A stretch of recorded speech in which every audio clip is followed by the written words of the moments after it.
It always seems to be the best anti-meta deck that I know. I just feel like I can beat anything with the right traps. That is a direct quote from the man of the hour, Mr. Sloppy Toppy, aka James Sled.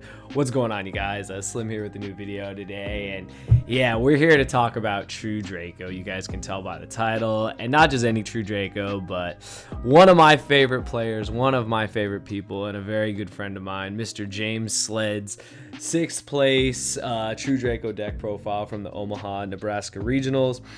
This is more so than just a deck profile. This is just talking about why True Draco continues to top, continues to dominate in any format. Any format, this deck is here.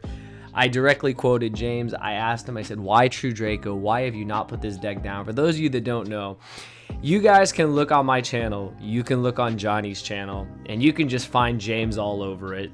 He has topped with True Draco so many regionals. He has won like random tournaments, random locals, all these things with True Draco. He, in my opinion, is one of the best players with True Draco, and he's just very honest about it.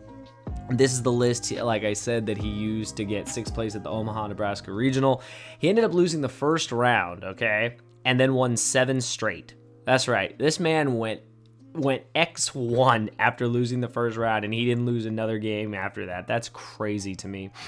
We'll go over his list real quick, and then we're going to just talk about the reasons why I feel True Draco just continues to just show up every format, every...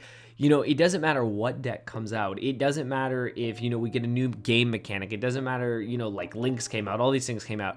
True Draco never cared, and that's what's so crazy about it. But anyways, let's get into Sloppy Toppy's list. So we've got, of course, the 1 Dynamite, the triple Heat, as James says, the Heat, and 2 copies of Inspector Border and 2 copies of Majesty Maiden. So this is very standard in True Draco.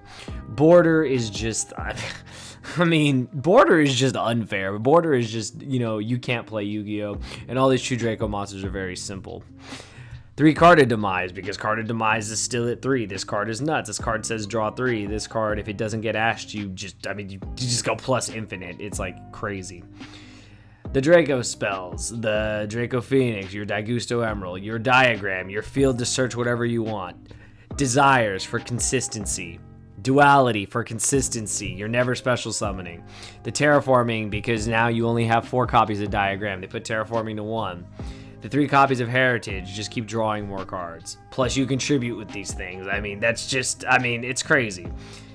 3 Solemn Judgment in the main deck. This is actually insane. I really like that he did this. The only other deck I've seen that has main triple Solemn Judgment so far has been Altergeist, and I think some versions of Striker, but I really like that this deck is playing this. The reason is this deck does lose to a lot of things, and we'll talk about that more after the profile, but Solemn Judgment just says no to all those things. This Madman main deck Soul Drain. This card is actually crazy because like no one thinks about it. It says monsters that are banished as well as monsters in the graveyard cannot activate their effects, and this does start a chain. This really does destroy a lot of decks in the format. So many decks rely on the graveyard. They rely on being banished, and Soul Drain just says no to all of that. So yeah, card's nuts. 3 Skill Drains, the Monarch Erupt. You can't play Yu-Gi-Oh! 3, there can only be 1. Basically, you can't play more Yu-Gi-Oh! This card is insane. This card has seen a price spike for good reason. And then the True Draco Traps, because not only do they get spells, they get traps and they get everything. They get the whole kick and caboodle. You already know, damage step tactics, destroy stuff when it goes to the graveyard. Forgot, MSTs, yeah, that's right. MSTs, extra tributes, Daigusto Emerald, draw cards, basically same thing, extra tribute, destroy monsters, and have do damage step tricks, and then a freaking Call of the Haunted that does all that other stuff. That's the main deck. Side deck, he played the Metaltron. This card is nuts. If you actually resolve this card against Altergeist or like Sky Strikers or any of those decks, they have no out. Like this literally can be unaffected by monster spells and traps. It's actually insane. 3 Sphere Mode, because you just don't care. You literally just, you got a nice board there, boom, gone by the Sphere Mode. Literally just do True Draco things and break the board. 2 copies of Dark Ruler No More. James did say in his deck profile, the live deck profile is actually on my brother Johnny's channel. I have it linked down below for those of you that want to watch it. It's definitely worth watching. Yeah, this card just blankets a combo board, and then you just break the board because that's what True Draco does. Anti-spells, because, I mean, it's good against Striker, good against Pendulum. They can't really play. 3 evenly, I mean, you just evenly them. True Draco things. Order, because it's game against Sky Striker. And 3 impermanence, because you don't play any other hand traps, and this card is good. It doesn't take away from your card of demise or anything like that. All right. As far as True Draco goes, I like this list. I like this list a lot. Not only because it's James, but I think he included some things that I think should just be the standard going forward for True Dracos in general. So what I really like, I have to say, is the Solemn Judgment. This really stood out to me. I really like this. This card coming to 3 is nuts. You guys saw the boost it gave to Ultrageist, the boost it gave to certain decks that do play it. The fact that, you know, this card just says no. This card says no to things that stop you. It says no to evenly match. It says no to Denko Sekka. It says no to Twin Twister. It says no to Red Reboot. It says no to all these things that literally can just ruin this deck's day, and it's crazy. And I also really like the Soul Drain. I already mentioned that. Now, the real reason why everyone's here, why do I feel True Dracos continue to just do well in every format? I feel they always do well. Number one, because they're budget. If you look at this deck, now, granted, James's deck is nice. You see the deck profile, it's pretty nice. The thing with True Draco is, it's budget, you guys. Like, all these cards are budget. Now that Ignis Heat has been reprinted, this whole deck is budget. Like, there's barely anything like I can't even think of an expensive card here. Someone was saying this card is expensive. This card is a couple dollars, or I don't even know what it is, but that's not expensive, not for a deck. Yeah, this deck literally just, you know, doesn't cost really anything to build. And the best part, yeah, there's no extra deck. You don't even have to invest in an extra deck. That's so insane. That is definitely one of the best reasons why this deck continues to do well, because let's face it, some players can't afford expensive decks. There are budget players for a reason. There's never a problem being a budget player. If this is the only option you have at your disposal that lets you play Yu-Gi-Oh!, then you play it. I think it's just insane.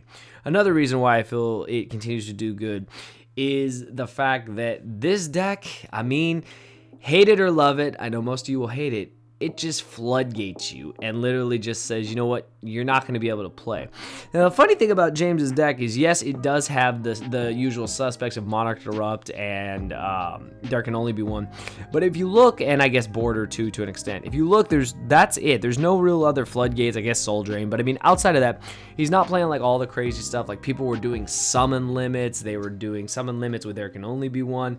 There was a time Anti-Spell was in the main deck. There were so many crazy things. So yes, the deck is very good at floodgating out the opponent. And I know you guys will make the argument, how could you ever, you know, be on the side of a deck like that? Well, when you look at what some of these combo decks do, I will admit, being a combo deck player, we put up very unfair boards. We literally say, break my board or don't play Yu-Gi-Oh! What True Draco does is literally says, okay, I'm going to break your board, floodgate you out, and then you don't get to play Yu-Gi-Oh! Or I'm going to go first and floodgate you out and you can't play Yu-Gi-Oh!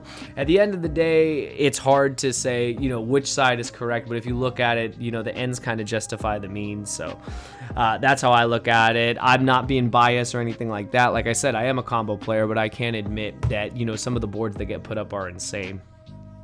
Another thing I really like about True Draco is that it's very good at going first or very good at going second, you know, just to add on to what we were saying.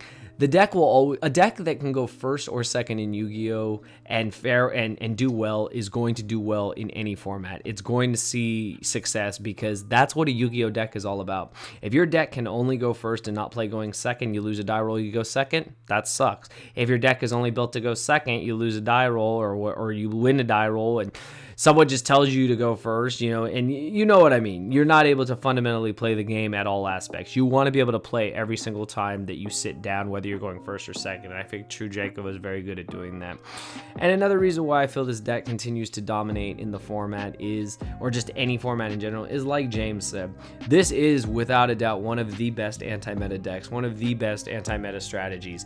And like he said, with the proper traps, you can beat any deck. Let's face it, Monarch's Erupt is a skill drain. It literally just says no to a whole board, to a board that you probably won't even get to establish. That's crazy. Not only that, there can only be one literally locks out a lot of decks. It literally just locks them into one type of card, and then you literally just can't really play. There were the days that this deck played Gozen, that this deck played Rivalry. Now they just need to play There Can Only Be One because that's the most effective floodgate that limits monsters on the board, and it's pretty crazy.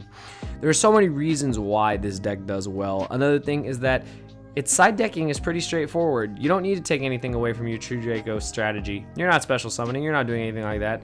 Cards like this, easy. Cards like this, they add flair. Cards like this gave the deck even more support. You literally just activate this, break a board, okay, cool, continue to play your deck. When you look at all these factors, that's why True Draco continues to do well in any format. And I feel that it will continue to do well because the deck is pretty much, it's not at full power, of course, we know this. We don't know if Masterpiece will ever come back, but for the way the deck is now, it's fine. It has what it needs, and I know what you guys are saying, Slim, how can a deck that ever floodgates be fine? Like I said, we gotta have balance in Yu-Gi-Oh! And I know it's not the balance everyone wants, but for every meta deck in the format, every meta player in the format, there are gonna be players that want to play anti-meta. And at the end of the day, there's still players that play this game, so you have to remember that. But yeah. Shout out to you, James. I told you for a long time, I've just wanted to make a video all about you, all about True Draco, and all about the things that you love in this deck and why you continue to play this deck no matter what anyone tells you. I can't tell you how many times we told him, Slops, put the deck down, Slops, put the deck down. He ain't gonna listen, and then he just shows us all up. People who've played him know. Good luck against the Floodgate God. Like, you're not going to get past it. It's pretty crazy. But anyways, you guys, those are my thoughts. I wanted to bring this video to you guys. If you guys are new here, consider subscribing. I hope you guys will like this video. Don't hate this video because I'm, highlighting True Dracos. Like I said, I try to be fair with all kinds of players, whether they're meta or anti-meta. And you have to remember, as much as you may hate an anti-meta deck, this is one of the few anti-meta decks that is meta, so remember that. You're going to see it at locals, you're going to see it at regionals, you're going to see it at YCSs, you're going to see it at nationals, you're going to see it at pretty much every level of competition, so you need to be prepared. And hopefully, seeing a good deck list like this will give you ideas if you're playing the deck yourself. If you see things that could be problematic for your deck, side accordingly. You guys know what to do. While this deck may lose to a lot of some of the stuff that Floodgate decks lose to, half the time they put them on Better Have It, or they have cards like this that literally answer all that. So that's pretty crazy. But yeah, True Dracos, you guys, it's budget, it's available. If you guys are trying to build your own True Draco deck, consider using my TCG player link, which is in the description below. It gives back to the channel, it helps me out, and I really do appreciate it. But yeah, I had to make this video. It's been a long time coming. James, I know you're watching. I hope you enjoyed this. I hope I covered everything that you wanted to say. I hope I did you justice. And for those of you that are True Draco players out there, let me know what you guys think about True Draco this format. I'm going to be asking you guys probably that question every format, because I don't know how this deck is ever going to, if this deck will ever die. I feel like there will always be a way to play this deck. And at the end of the day, when a deck has longevity like that, I'm looking at you, Burning Abyss, I'm looking at you, Sky Strikers, and now I'm looking at you, True Draco. When a deck can have that longevity, it says something about it that, very few decks can actually be held in a class like that, but True Draco fits that mold. But yeah, those are my thoughts. I hope you guys enjoyed. Let me know your thoughts in the comments below, and I'll see you guys next time.